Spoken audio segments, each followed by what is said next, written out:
Ready to go. Okay. Good morning, everybody, and welcome back. Today we're going to rejet the Lifan motor we just picked up from GoPowerSports. It's running 0.28 jets in it now, and we're going to run it up to a 0.36, which sounds like a pretty big change, and it really is, but this motor is way too lean. It doesn't idle well, and you can just feel there's more power there to be had. And the little $7 jets, that's your key to making a go-kart go faster without fooling with the governor or anything else. So, all you new people out there, go ahead and subscribe. It's free, and it's what we work for. So let's get started. Okay, first thing we're going to do is pull the carburetor off the motor. Now, if your carburetor hangs over the bottom of the frame, then you can do this without even removing the carburetor. But you'll see in just a minute.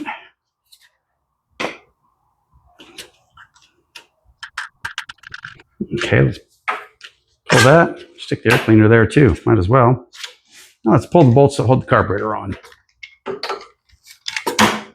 If we can find an angle.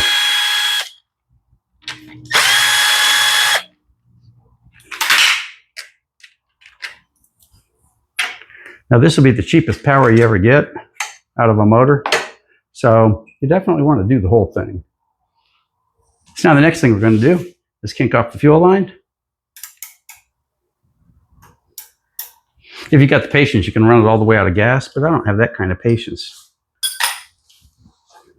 Now we switched off to our 6 to get this off. Yeah, it's metric and it's a little.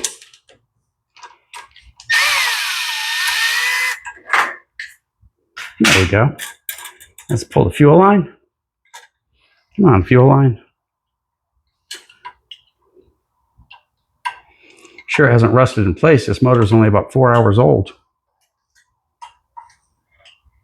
I'm going to grab a screwdriver. Okay, now let's pull the fuel line. There we go. Now what we're going to do is pull it out until these line up, and this will pop right off. So let's take it over to the bench and rejet it. Rejetting one of these is pretty simple. The only thing you have to do is take the bowl off the carburetor, and if you look deep inside, I don't know if you can see it, there's a flathead screw in there. So what we're going to do is take our thin screwdriver and pop it out. And make sure you put plenty of pressure on it when you're popping it out. You don't want to tear the threads up on that. You don't want to leave little brass specks floating around your carburetor. That's the fun part, getting it to let go. To get the emulsifier to let go, you can see it one direction or another. You can see it sticking up in the center of the carburetor.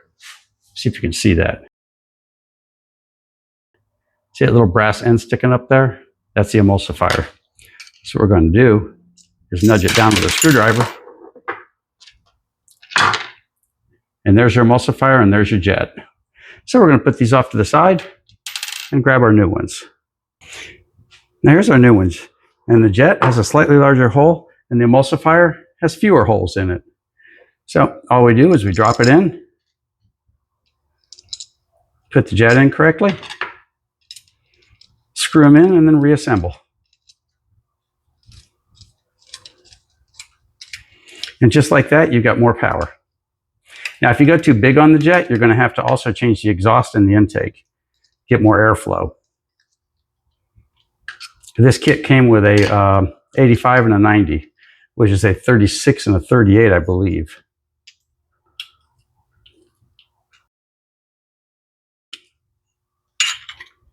Let's get our gasket just right. There we go. Make sure everything's situated correctly in the carburetor. And that's it. Let's go toss the whole mess back on the motor. Everything goes back together the same way it came apart. But definitely take lots of pictures when you do this, because watching somebody else doing it and do it yourself isn't always the same thing. We're going to get this out of the way. Now the hard part's that first spring. And you want to make sure you don't bend it up too much. There we go, there's our spring. Now let's grab our governor arm. We're going to turn the linkage this way, just like we did to take it off. and we're together. Now, before we push it on, we'll get this lined up. We kind of push it on as we go. And that's on. Let's tighten up our screw and put our bolts back in. We're done. I left my screw tightening a bit on the bench.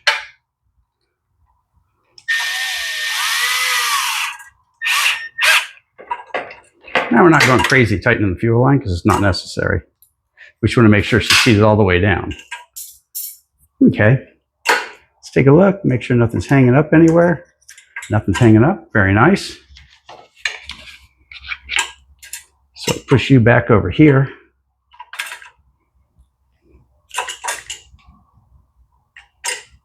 Put the airbox back on, we're finished.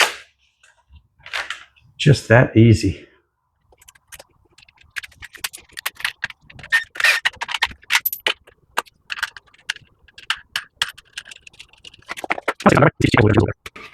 Now you might have to do some experimenting. Let's turn the gas on. We'll leave it full choke for now. You might have to do a little experimenting when you do the jets to get the right ones. Okay, at request of my buddy Al, we decided to forego the helmet in favor of a red helmet today.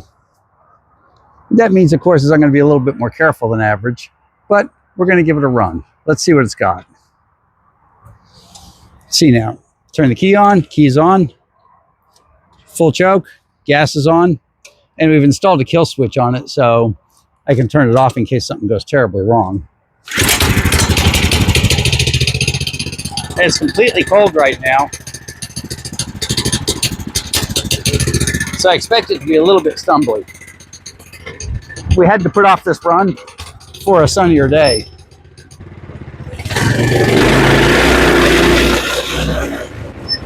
Ye gods, it takes off pretty well.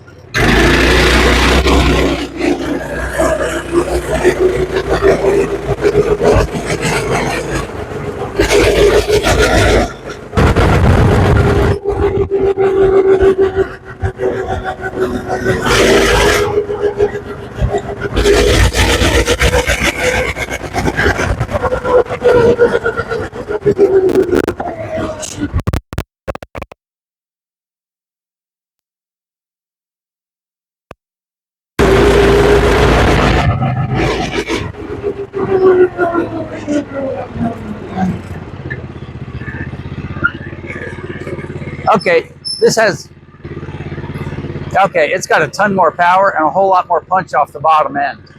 And that's all about giving it enough gas. The bigger jets, as you can hear, it's idling nice and smooth, no breakup at all. So she's ready for sale now. And I have someone that's picking her up tonight. It's been a few days since we did the original video. So let's put her away.